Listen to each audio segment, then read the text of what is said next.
Welcome to Sunrise RC. Today we tackle the annoying problem of body rattle. I'll show you multiple methods, including ones you can purchase at a store or things you might have around the house. As far as the editing goes, it's pretty terrible. Originally this video was meant to be one just showcasing a few parts that I purchased, and then I saw the comment about if I knew a way to eliminate body rattle, so I decided to make it into one video, and that's why you will notice that the video is pretty much all over the place. Either way, I hope that you get something out of it. I'm going to show you multiple methods. I believe one of the best methods is O-rings. These are, if I'm not mistaken, I bought these to dampen keys on my keyboard, but if I'm not mistaken, they're originally meant for braces. But either way, any kind of O-ring, pieces of foam from just any kind of foam you have laying around. I'll show you that technique. You're going to use this. This is another technique. And then lastly, this is kind of a cheese ball technique, but you can use little pieces of cardboard. So first I want to show you the O-ring method, which is the preferred method. It's honestly the cleanest method, but what you're going to want to do is you're going to want to keep extras in your trail bag, because you do end up losing them out on the trail. Let's say you got to switch out batteries. As you're pulling them off, one will fly off, and then you'll notice that you have a rattle again. So we're just going to start with one on each.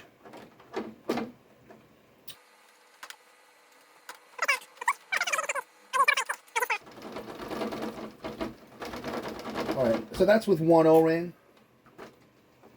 Seems to work pretty good. Let's go ahead and do, we'll double up.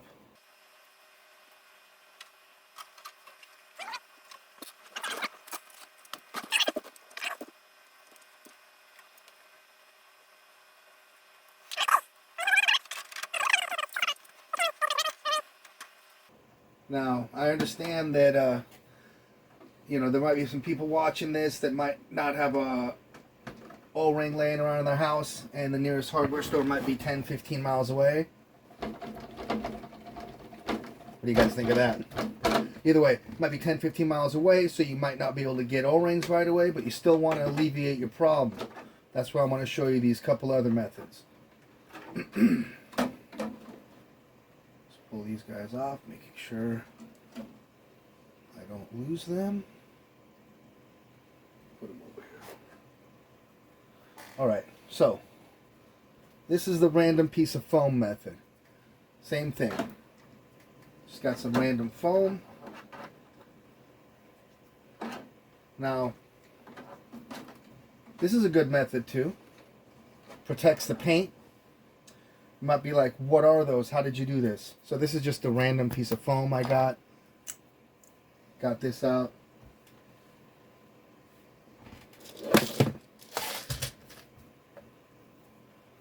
Cut myself a little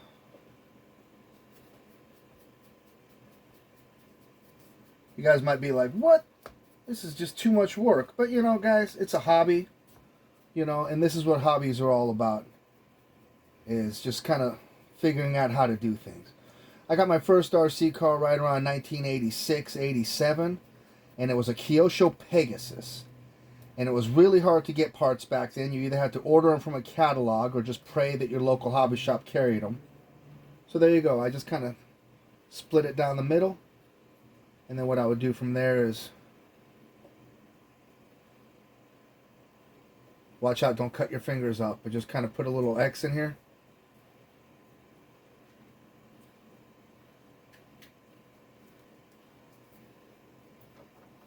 And press it over just like that. Okay, so yeah, back in the day, so I would break parts. If the parts store didn't have it, I had to figure out how to go about fixing it. So super glue sometimes worked, but hey, sometimes it didn't.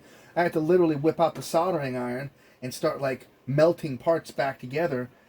As a kid, I was like in 8th grade, 7th grade, and now I find out as I'm older that that's called plastic welding. Whatever. What I'm getting at is, you got to think outside the box. You got to use what's around. you don't always get a chance to get to the store and buy something. This is a foam method.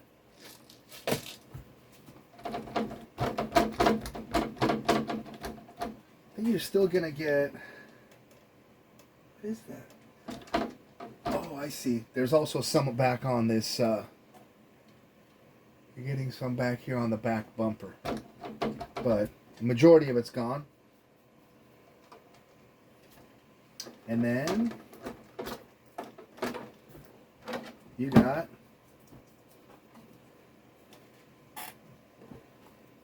this method. Those guys,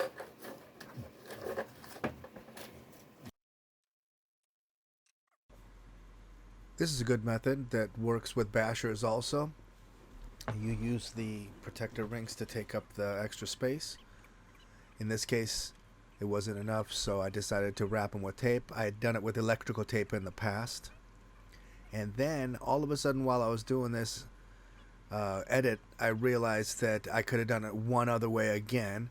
And instead of wrapping these little plastic rings with tape, I could have actually taken duct tape, put it on the body, cut the hole out, and that would have taken up the space while also protecting the body.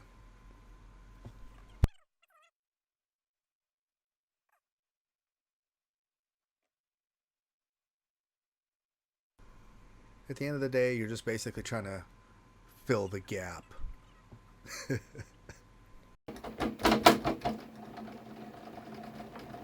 Much, much better. Again. And then you got your last method, guys, which is the cardboard method. Same thing. Just going to take your cardboard. You're going to cut a little. Hey, dog. This is where I talk to the dog for a while so she really understands what I'm saying, but it gives me the chance to say, basically use whatever you have. If you have O-rings, awesome. If you have craft foam, good. If you don't, use whatever you got laying around until you get a chance to get something that works better. In all honesty, you could use a piece of gum. Just remember what I said earlier, it's a hobby. You got to make things up sometimes. For the most part, it's all gone with any of the methods you choose. So with that being said, and that's a good success. I just scratched my body. I'm about to rage. Okay, no, I'm okay. I won't rage.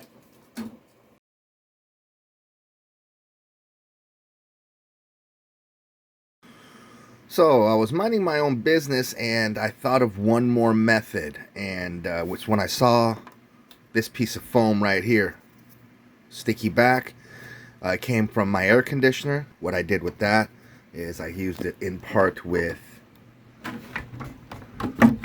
the Traxxas body thingamaboppers, and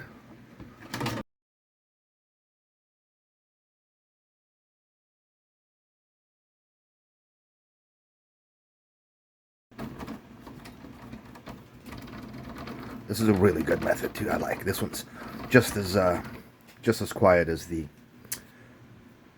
O-ring method. At the end of the day, what you're trying to basically do is take up the space between here. So I tried using 4 layers of clear shrink tube, but by the time I needed probably 1 more layer, but I couldn't get it over because it's already gotten too fat to put the 5th layer over.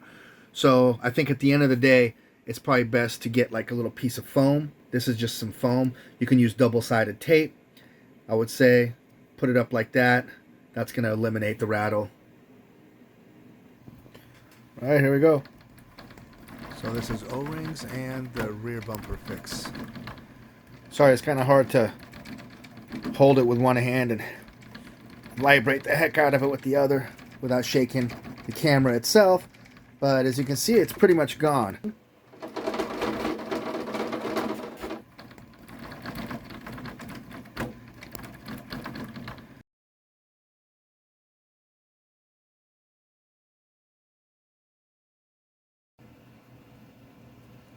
This is what these hubs look like.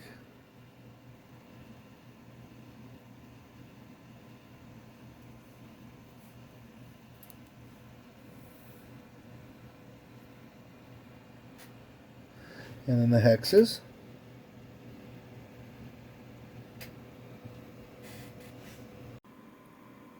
The hub kit comes with this cool little tool. Put it on the hub and use your, I believe it's a 7mm. Either way, everybody has it. Use your little wrench. If you guys made it this far, thank you for powering through. Thank you for watching Sunrise RC. Hopefully you found this interesting. Hopefully you found it useful. Please like, share, comment, and subscribe.